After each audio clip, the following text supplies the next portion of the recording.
This show is brought to you in association with HostGator, where web hosting is made easy and affordable. Check out our hosting plans over at hostgator.com.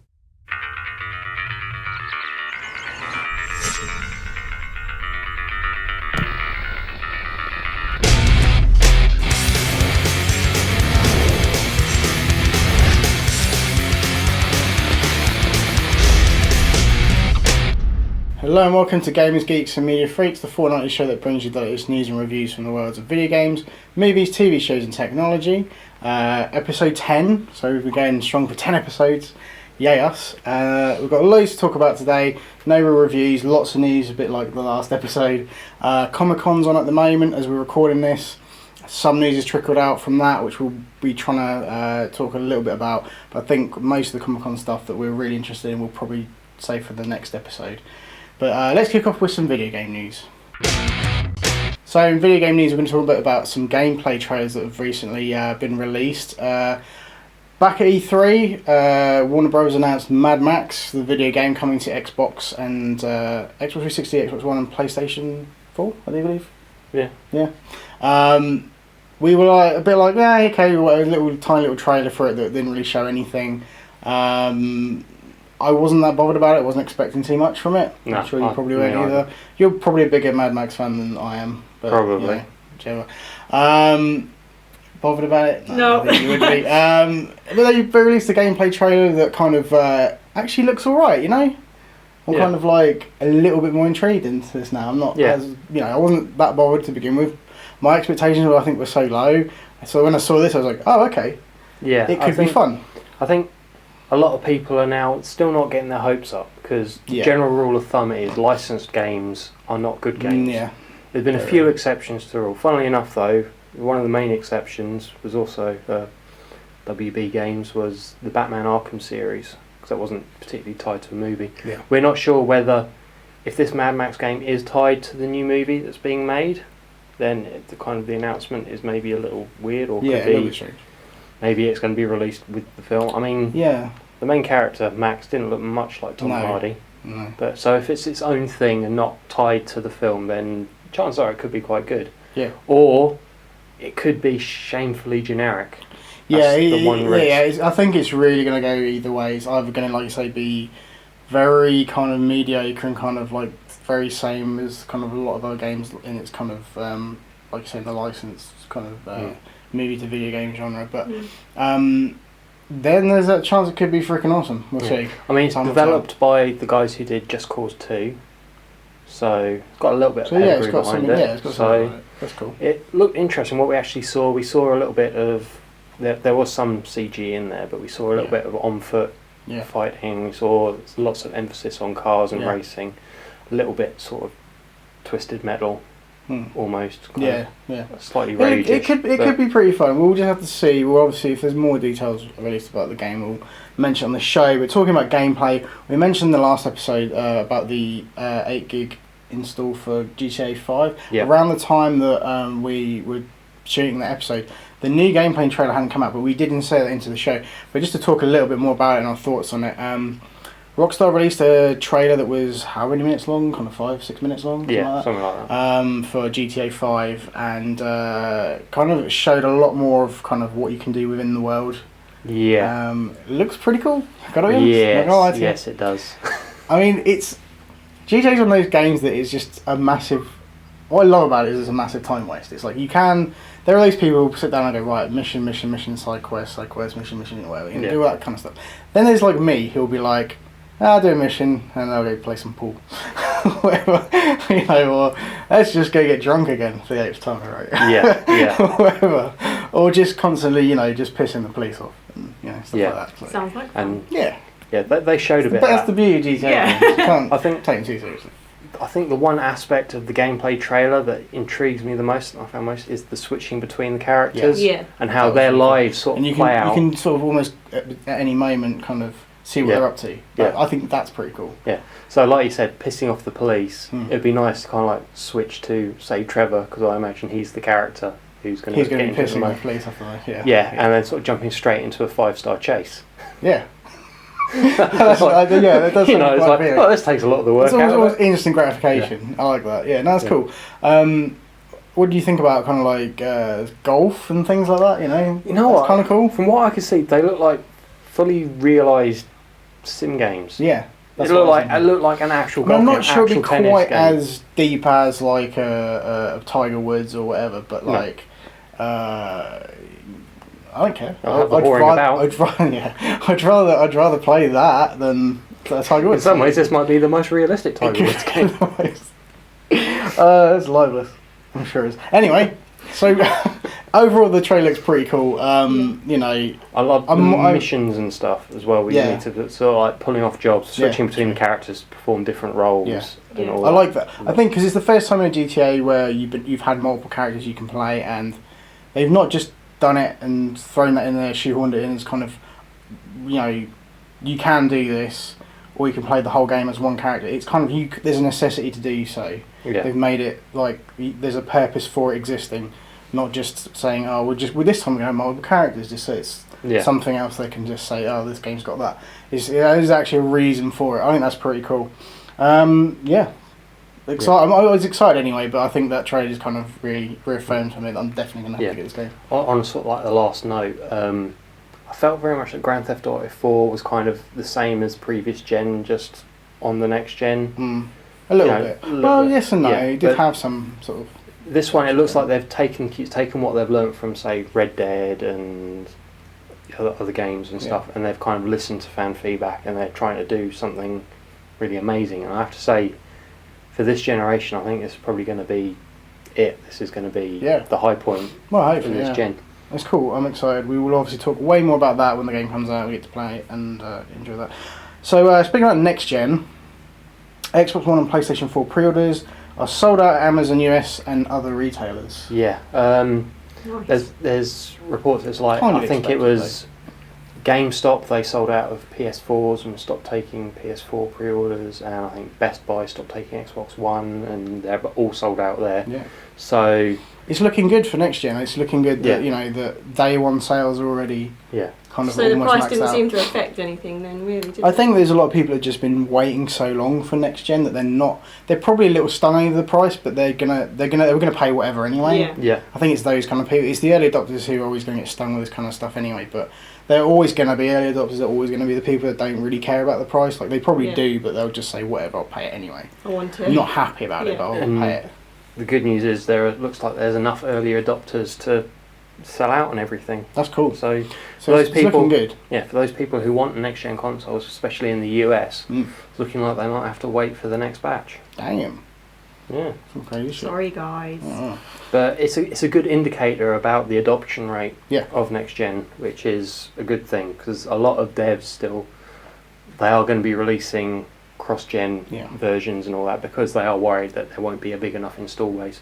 I have a feeling it's looking pretty good. Yeah, I think by this time next year there'll be enough there to sort of warrant finally saying goodbye to current gen. Damn. My thoughts, my theories. Awesome. Okay, well that pretty much concludes video games. We're back in a minute talking about movies. Okay, so for movie news, we're going to be talking a bit about some of the East-West culture swapping as far as movies go, with the remake of Oldboy being directed by Spike Lee and Zarezaru Mono, which is the Japanese version of Unforgiven. See, that worked. It worked, yeah. I really didn't want to balk that, so cheers for that. But yeah, Unforgiven. You took Japan. the bullet there. Yeah. So basically, we're getting a Korean movie being remade in the States, in the form of Oldboy, which is I don't think I've seen like many Korean films, but it's probably my favourite. Yeah, you know, I mean, there's like pretty much all from the soundtrack. There's like Mr. Vengeance or Sympathy for Mr. Vengeance and Lady Vengeance, and Oldboy. I think, as far as films go, pretty high. I mean, I think you introduced me into Oldboy. Yeah. So I'm actually quite keen on the remake. Yeah, and the trailer came out for it, and Spike Lee's had a pretty good sort of reputation. He's a little bit hit and miss in some of his films, but lately kind of hasn't been doing too bad, and sort of the fact that he was tied to this, I think, gives it sort of more credibility than handing it over to kind of a new director without any sort of real experience. Yeah. It looks pretty cool. It's got Josh Brolin in it. Can I just say, in the trailer though, okay, Because those of you who've seen Oldboy, they're a large period of time passes. Yeah. During the course of the film. 20 years? Yeah. 20 years. When I watched the trailer and saw him sort of before and after, he looked older before. I don't know. Did nobody else kind of like look at that? It's like, oh yeah. But that was part of the thing of the original. He was kind of haggard and out of shape and kind of not really going, and then he sort of hardened up and yeah, which is fucking cool. Yeah, I really not watching that. Yeah, basically, it looks cool. I like it. You know, there's a Red Band trailer that came out for it, and we sat and watched it, and it kind of there's some definite shots in there that are literally taken from the original movie, but overall it kind of I don't know. I'd watch it. I'm intrigued. It doesn't look like a safe remake either. Yeah, it looks like it's still got the kind of the gritty edge. It feels like they've not tamed it down, watered it down for to make money or any of that kind of shit. It's kind of, if you're gonna remake this film, you have to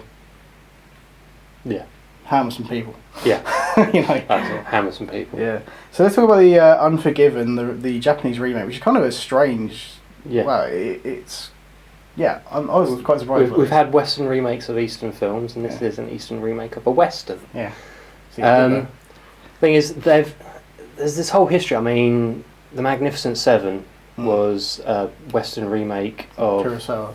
Kurosawa, the Seven Samurai, and this one's kind of gone the opposite way. It's taken a cowboy film and turned it into a samurai film. Yeah. But it's still sort of contemporary with Unforgiven. It's weird because we watched the trailer for it last night, and there were, like I said, there were shots in it that were, you can tell from the original what it was, and it was just strange because there's no subtitles or anything. There was no dubbing or anything, so we were just watching it in Japanese, and it's kind of, bit surreal, but it's cool. I mean, I can see it doing. I don't know if it'd do that well over here, but I can see for Japan it being massive. Yeah, big deal. It's the thing. Like I said, it's contemporary with Unforgiven. It's not kind of changing like the time period or anything, but it's at that sort of period where it kind of works, and it works alongside it, and it's interesting. Like I said, there were certain shots, because I've already seen Unforgiven.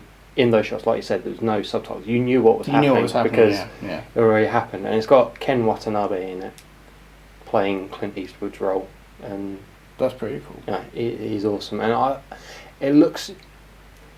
it doesn't look like it was just made just for the hell of it. It looks like they've taken the time to kind of integrate it into. It does look really well shot and everything. It looks kind of it doesn't look. And made it so it fits in with their culture. They're taking the themes and everything from the original and transferring it over to something that the Japanese would understand on a cultural level. Yeah, and I'm all for that. Yeah, it's cool. Okay, we've got plenty of more news coming up. Sam Mendes has been confirmed as the director for the 24th Bond film. Good news. I agree. How do you feel about that? Yeah, I mean, any Bond film. Did you like Skyfall? Yes, I did. So out of the Daniel Craig trilogy so far, let's just say, where does that place? Probably at the top. Yeah, I think it's pretty good. It's a lot more. I actually did prefer it over. Well, definitely preferred it over Quantum of Solace. Yeah. And I felt like as much as I liked Casino Royale, I felt like Skyfall was way. Casino Royale. It was kind of the origin story. This whole trilogy really is an origin story, but it's kind of Skyfall was the sequel that we wanted. Really. Yeah.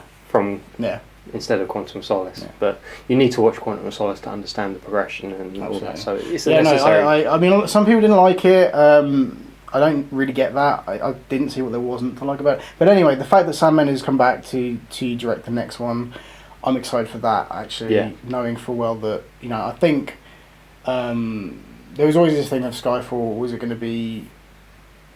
going to be as good because Quantum of Solace kind of was the dipping point in so far, and was it going to bring it back up to standards? But no, I think with him sort of directing it's going to be really good. So we'll obviously no real news about that other than who's tied it on to direct it, but we'll be watching in eager anticipation. As we mentioned earlier at the top of the show, Comic-Con is on at the moment, and some little tiny bits of news have been leaking from Comic-Con. It's been since 1998 that the Roland Emmerich Godzilla movie came out. Yeah. From like 97, 98, something like that. We're getting a new Godzilla movie from Legendary Pictures, basically. Not much in the way of any real materials about it at this moment in time that we're filming this. I'm sure maybe there'll be some other information about it by the time the episode goes out. We've got a poster, yeah, which looks awesome. Which, if the monster is to scale from the poster, the whole film just looks epic. Yeah, it's going to be. Yeah. I have no idea how they can. How do you feel about this? Because like it's kind of interesting because right now we've got Pacific Rim at cinemas. And that's kind of like the Del Toro's homage to kind of the big Japanese monster movie kind of thing. So, is it kind of like we're going to see this resurgence of these kind of monster movies, do you reckon? I hope so. I love them. Awesome, right? I love them. Yeah. I love kaiju. I'm watching like just some of the old Godzilla movies on Netflix and stuff like that. It's just insane shit. So like, if they could kind of like, I know it's going to be a very American take on it. If they can kind of, you know, I'm hoping that they learned their lesson from the last one. Yeah. Because apparently, from what people said, there's the same Comic-Con sort of down the road. There's kind of like a Godzilla experience where you can like go and see what it's like to be attacked by Godzilla, and they got like windows set up like panels, and you can see Godzilla smashing the city outside, and there's like sirens going off and things rumbling. They said from what they could see of that, the monster Godzilla looked very sort of reminiscent of the Japanese style. That's cool. That's what you want. And even when in the poster you can see the tail, which I imagine will probably be up behind us again now. Yeah. You can see it looks very much like the Japanese. I'm. It's kind of cool because it's like, I remember seeing the last one. Let's just say in the cinema, and it was like, okay. It's been enough time now, I think, that I can be excited for this. Do you know what I mean? It feels about right. Yeah. And like I said, with movies like Pacific Rim coming out, and like, just kind of, it'd be cool if there's like a whole bunch of more of these kind of things. Yeah. And Bryan Cranston's in it. Yeah. Major win all round, really. Yeah. Okay, well, one last bit of news. There's been some teasing over the last week or so about Predator. There's obviously like a few little bits leaked on Facebook about Predator. What is it? Is there a new Predator movie coming out? And then it was Schwarzenegger Predator. So is he coming is back? there going to be like is it like is Dutch coming back all old and shit? You know. That would be awesome. Yeah, kind of. Basically, the news broke a few days ago that it's basically a 3D conversion of the original Predator movie. Not as exciting. Rotoscopes at the ready. Yeah. Basically, it's like not as exciting as a new Predator movie with Schwarzenegger in it, but do you know what? I wouldn't mind experiencing it in 3D. Just I don't know why, but like I'm not excited about it, but like I wouldn't say no. So it's kind of cool. I mean, I don't know whether it's hitting cinemas or whether it's just coming out on Blu. I think it's just coming straight to Blu-ray at the end of the year. Okay. So there's that. Either way, it'll be Predator on Blu-ray. Yeah, it's all good. So I think some people were disappointed there wasn't a new movie. You know, like or like. Yeah. You see, Schwarzenegger, he's making movies now. Yeah. Predator would be a good one to kind of go back on. Why? I mean, just because like. Especially if you had him and Danny Glover partnered up. Oh man, come on! That would just seriously, this shit writes itself. Come on, Pete. We should be in Hollywood. Yeah. We'd set it right. We would. Yeah. Okay, well that pretty much concludes movie news. I'm sure there'll be more stuff from Comic-Con to talk about next time. But next up, TV. Okay, so in TV news this episode, we're going to be talking a little bit about Arrested Development again. Of course, we've mentioned on the show quite a few times, but we're not fans or anything. No, obviously not. Netflix are interested in renewing it for a 5th season, according to producer Brian Grazer. Good.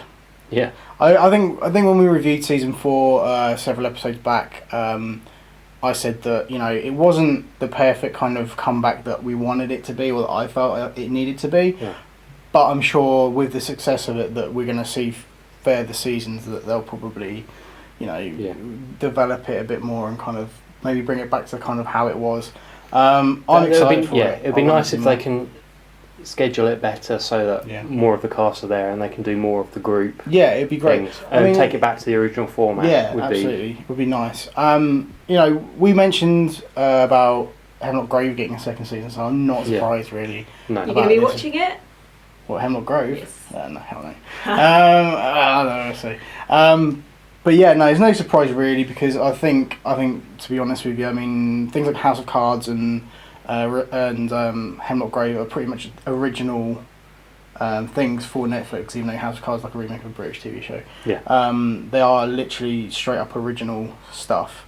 Whereas the rest of the Eminence, it's already been established, and so it's probably going to be the more popular out of everything because it already had the fan base before sort of coming out with.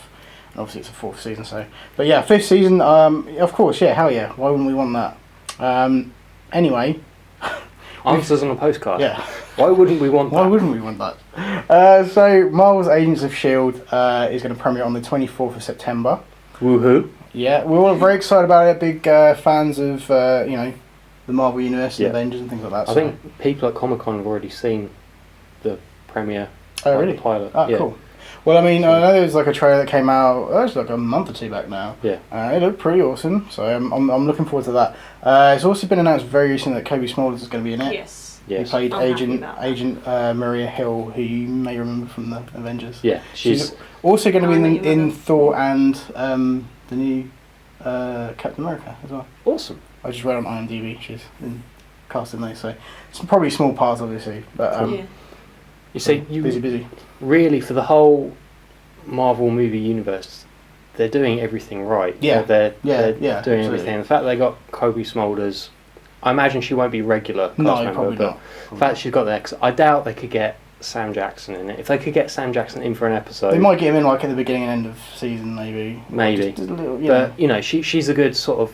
She's his second in command in the film, so absolutely. she's a good kind of stopping off point and a connection going there. Yeah, I think that's cool. Also, on a Marvel thing, did you hear about the new one-shot that's coming out on the Iron Man 3 Blu-ray? No, I did not. Agent Carter from cool. Captain America, really? Haley Atwell, that she filmed. Apparently that was shown as well, and there's a lot of very positive feedback for that. Awesome, So, I'll look forward to that. Yeah. So, no, that's all good. I mean, it's gonna be pretty cool. Like, I mean, where in the sort of timeline, obviously it's set all after the Avengers because of Agent Coulson and things like that, but where it fits into like where the other movies are as well that are coming out, we'll see. Yeah, gonna be cool. Looking forward to it. But I have to wait till September for that. So a little bit of a wait. Comic-Con again. Good stuff coming out of Comic-Con.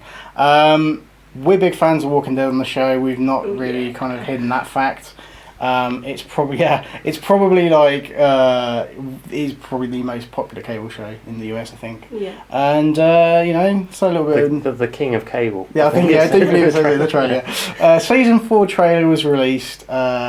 Even though the fucking AMC didn't really want everyone outside of the US to see it, we did. Too late. Yeah, it's the internet. Come on. You can't stop us. You can't.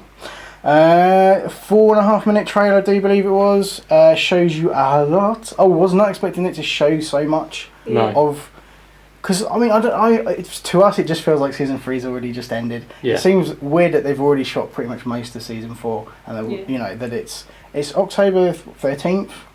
Yeah. So it isn't actually that far away. It's fucking weird. Yeah. So it's kind of only just around the corner when you really think about it. It's quite scary actually. What's interesting, you saying they're showing so much, they've also opened up like a lot of questions and everything. And it's kind of the worst time to show the trailer because I'm kind of ready for it now. Yeah. Oh yeah, no, that's the thing. I mean, damn.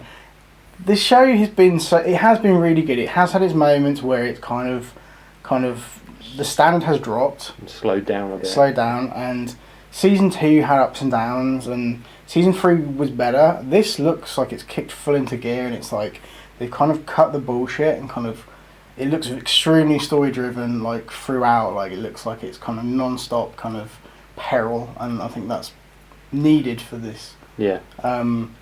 It looks amazing. It looks so good. I mean, they look like they're working as a team. They're organised. It starts out like that. And it then looks like sometimes past issues that they've got to start dealing with. Yeah.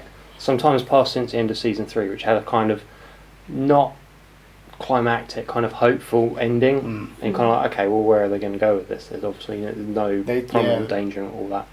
And it looks like they've got their shit together, but cracks are starting to show. I mean, there's new cast members. Obviously, they integrated a lot of people at the end of season 3, and we probably get to find out who these people are and a bit more about them and what they can do.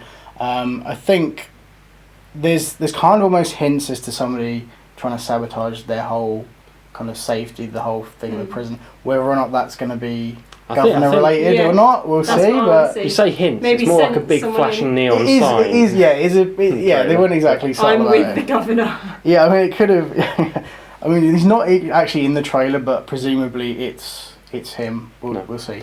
Unless there's a new threat around the corner, we'll see what happens. It would be cool if he does come back for this season, but I think the character's left such a mark that it's just he's always going to be sort of in the background somewhere. I think it would be. I think they would do it a good service to kind of leave him out of it for a while, so that you always constantly go, oh, could that be? Could he show up now? Could he, or just maybe drop hints that he's about without bringing him into it too soon. Yeah. Maybe wait till the end of season 4 or like maybe the beginning of season 5, which I'm sure there will be. Yeah. Because this looks amazing. I mean, it definitely looks like it's back on form. I can't wait, but it's going to have to be October 13th for that bad boy. But it's going to be cool. I mean, when you think about it, there's a lot. I mean, talking about TV overall, there's quite a lot of shit coming out. I mean, Breaking Bad comes back in August. Yeah. The last, 8 episodes of that, whatever. Yeah. 7 or 8 episodes of that.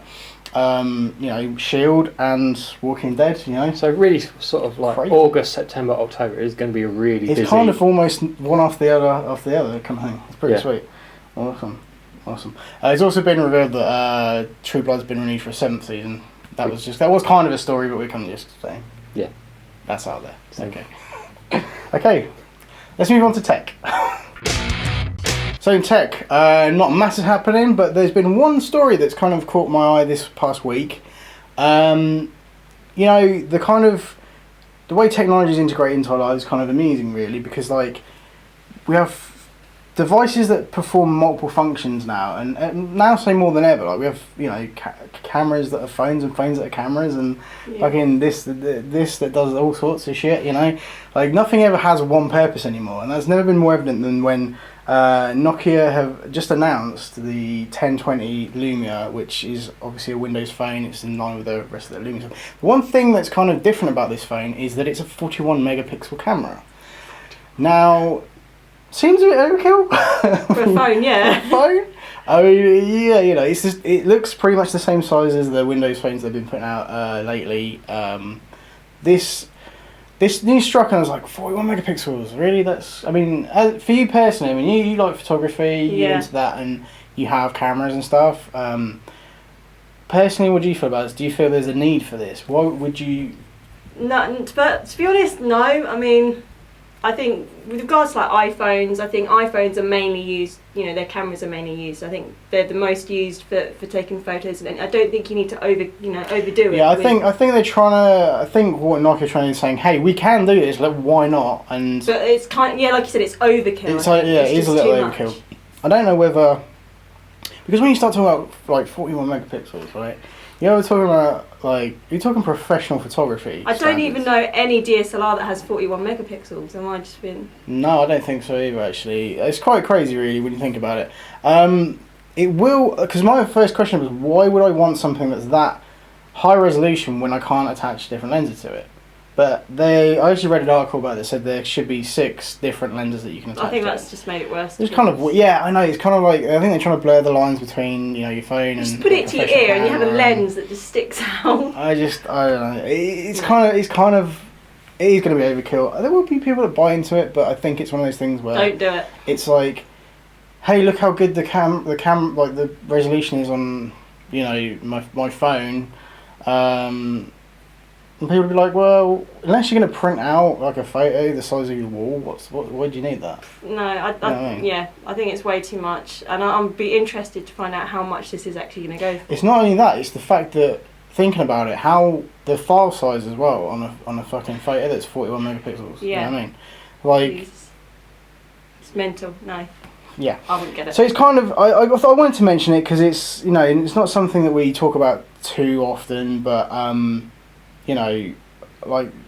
think the iPhone 5's got like an 8 megapixel camera, and that's kind of fine for generally taking photos out and about, Yeah. and if you needed a camera at if I want to go take just, you know, photos, I'll take my fucking camera, you know, Yeah. my digital SLR or whatever. And I think, you know, especially with on the iPhone, you've got, you know, when you use Instagram, you've got all the filters and things. Yeah. You can use. I don't think you need anything else. Well, what this does is when you share a photo using the device, it downres it to 5 megapixel anyway. Okay. So you get like a kind of a master copy of your photo that's at like fucking 40 odd megapixels, and then you get like a 5 megapixel version that you can upload to Facebook. So it's what's the fucking point of it? Yeah. I don't see even professional photographers. I don't see them going, well, now I don't need to take my camera out because I have my phone. Because you're going to want a bit more flexibility than 6 lenses, and you know they're going to be limited because the thing's so small and it's kind of a phone, not really built to be a camera. So I don't know. I think it's interesting. It might spare camera makers to kind of go, fuck it, let's do 50 megapixels and actually make it a camera. Can you wear it on your wrist? Does it shoot lasers? You can fucking strap it. I mean, who knows? Possibly, you know. If not, then I'm not interested. Okay, fair enough. Well, I think a lot of people have been like, "Oh wow," and then probably thought, "Actually, do we need it?" You know, I think it's a case of like saying one of those things. We can do it, so let's just do it. And having said that, I could step out the door now and massacre about 8 people probably before I get stopped. I can do it. Should I do it? No. Answers on a postcard. Anyway, okay. Would you watch that sort of thing? Maybe that could be our next show. Maybe. Okay. Anyways, no, I for me, really, a phone is a phone. I've always been an advocate of that, and you know, I say, okay, it's cool to take photos. Yeah, it's nice to have it because you have. I mean, personally, I have my phone in my pocket pretty much all the time. Yeah. If I want to take a quick photo of something, it's there. It's so that's the purpose of the camera on my phone. Yeah. It's not. It's not quick get a lens out. Oh, I'm going to take a beautiful photo of that later. You know, if I have the time, I'll get my fucking camera out. Yeah. And you know. You see, for selfies and drunk shots and all that, how much resolution do you really want? That's what I'm saying. Really? Yeah. Really? Really? Yeah. Piss stains in 41 megapixels, all that kind of shit. Oh. You know, Dogs drinking out toilet bowls. Okay. Anyway, that's kind of it for this episode. Thank you very much for watching, and we'll be back in 2 weeks' time. Don't forget to check out our other shows at forallnetworks.com. That almost came out wrong then. We're saying goodbye to Awesome Sauce soon. And so we're changing things up a few shows and that. But changing things up being the operative word. Yes. Yes. And launching a few other shows we mentioned in the last episode. But anyway, thank you very much for tuning in and subscribing. And check us out on Facebook and Twitter. And we'll be back in 2 weeks' time with hopefully a whole bunch of news from Comic Con.